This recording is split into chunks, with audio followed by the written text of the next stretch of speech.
నమస్తే, welcome to Suman TV. నేను విష్ణు. ప్రస్తుతంతో పాటు senior market analyst GV Satyanarayana గారు ఉన్నారు. వారితో మాట్లాడదాం. సార్ నమస్తే. సార్ నమస్తే. సత్యనారాయణ గారు, మార్కెట్లో మంచి ర్యాలీ నడుస్తుంది. గత వారం రోజుల నుంచి మార్కెట్లో మంచి బుల్ ర్యాలీ ముందుకు కొనసాగుతోంది. అండ్ అంటే ఒక రకంగా చెప్పాలంటే ఎన్నికల ఫలితాలు మార్కెట్కి కొంత బూస్ట్ ఇచ్చాయని చెప్పుకోవచ్చు. అండ్ ఇవాళ మార్కెట్ చూసినట్లయితే ఇవాళ ఫ్రైడే డిసెంబర్ 8 మార్నింగ్ 11:45 మార్కెట్ గురించి మాట్లాడుతున్నాం ఇప్పుడు. సో ఇప్పుడు నిఫ్టీ చూసినట్లయితే 20,976 వద్ద ట్రేడ్ అవుతోంది. సెన్సెక్స్ చూసినట్లయితే 69,814 వద్ద ట్రేడ్ అవుతోంది. సో ఆల్ టైమ్ హైలో ఉన్నామని చెప్పుకోవచ్చు.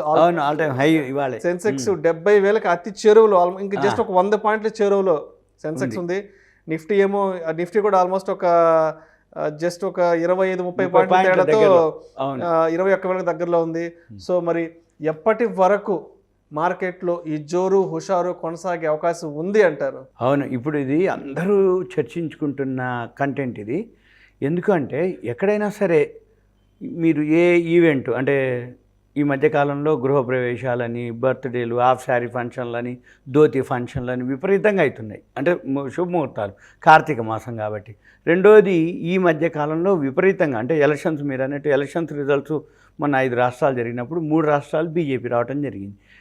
ఈ బీజేపీ ఏదైతే వచ్చిందో రేపు రాబోయే మళ్ళీ ఇంకొక 4-5 మంత్స్ తర్వాత మనకి పార్లమెంట్ ఎలక్షన్.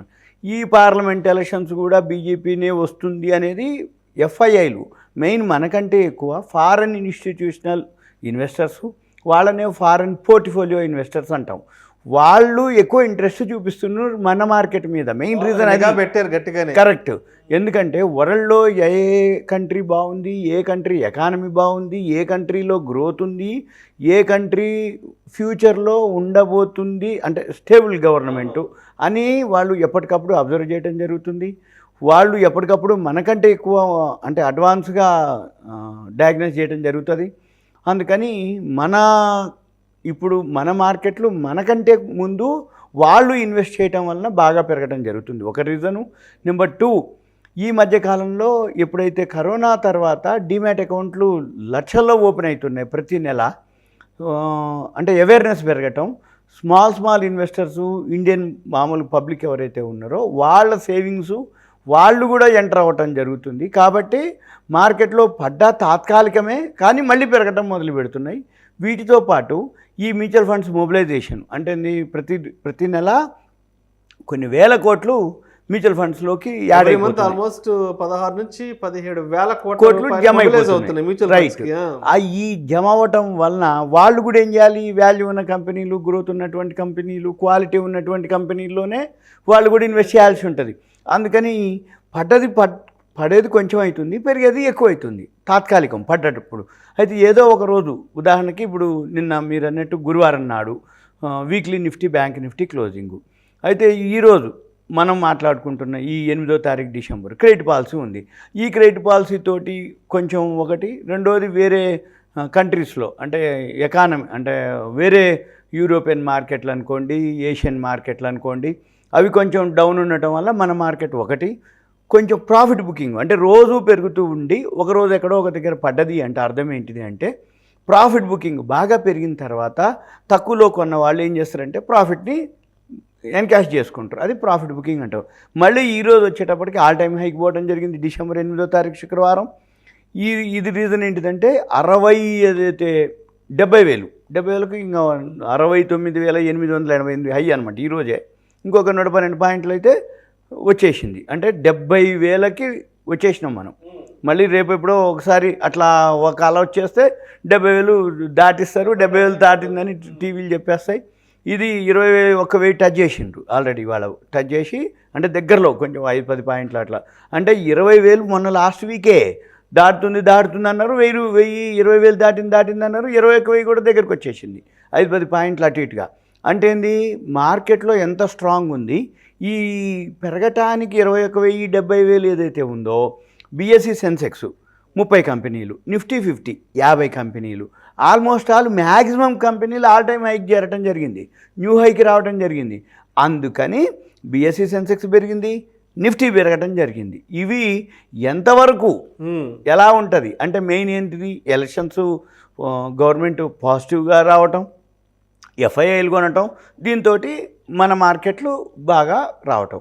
ఇంకొకటి, రేపు ఇంకొక వారం కనుక ఆగితే డిసెంబర్ 15కి అడ్వాన్స్ ట్యాక్స్ డేటా వస్తుంది.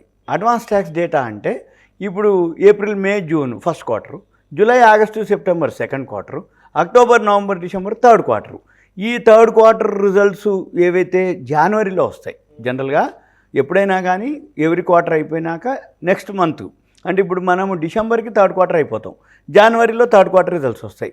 ఈ జనవరిలో థర్డ్ క్వార్టర్ రిజల్ట్స్ రావడానికి ఏ కంపెనీలు ఎంత ట్యాక్స్ పే చేసింది, అడ్వాన్స్ ట్యాక్స్ డేటా ఏదైతే ఉందో అది ఇన్కమ్ ట్యాక్స్ డేటా. జనరల్గా మనము ఇండివిజువల్ వాళ్ళు income tax yearly once pay చేస్తాము, కానీ మన షేర్ మార్కెట్లో కంపెనీలు ఎవ్రీ క్వార్టర్లీ పే చేస్తాయి అడ్వాన్స్ ట్యాక్స్. రేపు డిసెంబర్ 15కి, వాళ్ళు 8వ తారీఖు, ఇంకొక వారం తర్వాత అడ్వాన్స్ ట్యాక్స్ డేటా వస్తుంది. అడ్వాన్స్ ట్యాక్స్ డేటాని బట్టి ఏవైతే కంపెనీలు ఎక్కువ ట్యాక్స్ పే చేస్తాయో అవి జనవరిలో ఇంకా పెరుగుతాయి. ఇప్పుడు పెరగటం కాదు, ఇప్పుడు ఇంత పెరిగింది ఇంకా పెరుగుద్దా లేదా అనేది లేదు, ఇంకా పెరుగుతాయి. ఎప్పుడు పెరుగుతాయి? జనవరిలో పెరుగుతాయి. ఎట్లా తెలుస్తుంది? అడ్వాన్స్ ట్యాక్స్ డేటా డిసెంబర్ 15కి వస్తుంది. మరి ఈ డిసెంబర్ 15కి అడ్వాన్స్ ట్యాక్స్ డేటా ఎక్కువ వస్తుందా తక్కువ వస్తుందా? ఎక్కువ వస్తుందా తక్కువ వస్తుందా అనే దానికి మెయిన్ రీజను ప్రతి నెల ఏవైతే జిఎస్టీ కలెక్షన్స్ ఉన్నాయి, ఈ జిఎస్టీ కలెక్షన్స్ డేటా చెప్తుంది. మనకిప్పుడు ఈ మధ్య కాలంలో హైయెస్ట్ అంటున్నాం. ఏంటిది? జిఎస్టీ అంటే ఏంది? ట్యాక్స్. అంతకుముందు మనం సేల్స్ ట్యాక్స్ ఏదైతే ఉందో అది ఇప్పుడు జిఎస్టీ అయింది. ఈ జిఎస్టీ ఎంత ఎక్కువ కడుతున్నారు అంటే ఎక్కువ టర్న్ ఓవర్ జరిగింది అంటే ట్యాక్స్ ఎక్కువ పే చేస్తారు. ట్యాక్స్ ఎక్కువ పే చేస్తున్నారు, టర్న్ ఓవర్ ఎక్కువ జరుగుతుంది అంటే సేల్స్ పెరిగింది అంటే ప్రాఫిట్ వచ్చింది అంటే ట్యాక్స్ పే చేయాలి. ప్రాఫిట్ వచ్చింది, ట్యాక్స్ పే చేయాలి అంటే మన షేర్ మార్కెట్లో ఏమవుతుంది? మన ఇండైరెక్ట్గా షేరు పెరుగుతుంది. అదన్నీ ఎలా తెలుస్తుంది? అడ్వాన్స్ ట్యాక్స్ డేటా రాలేదు, కానీ అడ్వాన్స్ ట్యాక్స్ డేటా బాగుంటుంది అనేది ఆల్రెడీ అర్థమైపోతుంది. ఎందుకు? సేల్స్ని పెరుగుతుంది. సేల్స్ ఎలా పెరుగుతుంది అనేది చెప్పేది ఎక్కడిది? జిఎస్టీ. ఒకటి జిఎస్టీ ఎక్కువ ఏదైతే కంపెనీలు ట్యాక్స్ పే చేస్తున్నాయో దాంతోపాటు ఆటోమేటిక్గా మన వాటికి కూడా పెరుగుతుంది అనేది అర్థం. ఇది మెయిన్ రీజన్. అయితే మళ్ళీ ఇంకొక రీజన్ ఏంది? మీరు అన్నట్టు పార్లమెంట్ ఎలక్షన్స్ ఉన్నాయి. ఈ పార్లమెంట్ ఎలక్షన్స్ కూడా రాబోయే రోజుల్లో ఇంకా అంటే ఉన్న గవర్నమెంటే ఉండవచ్చు, స్టేబుల్ గవర్నమెంట్ ఉండొచ్చు అనేది ఒక నమ్మకం అన్నమాట. ఆ నమ్మకంతో అంటే గవర్నమెంట్ పాలసీలు అనుకోండి, గవర్నమెంట్ ఏదైతే ఇప్పటి వరకు చేసినటువంటి పథకాలు అనుకోండి, ఇప్పటి వరకు చేస్తున్నాయి అనుకోండి, అంటే షేర్ మార్కెట్కి హెల్ప్గా, అంటే ఏంది, కంపెనీలకు సబ్సిడీలు ఇవ్వటం, రాయితీలు ఇవ్వటం, లోన్లు ఇంక్రీజ్ చేయటం, ఇవన్నిటితోటి ఈ షేర్ మార్కెట్ అనేది ఇప్పుడు మనకి ఇంకా అన్నమాట. అంటే ఫండ్స్ ఇన్ఫ్లో ఎక్కువ ఉంది, గ్రోత్ ఉంది. వరల్డ్ ఎకానమీలో ఏదో ఒక దేశం ఎప్పుడు ఏదో గొడవలతో ఉంది.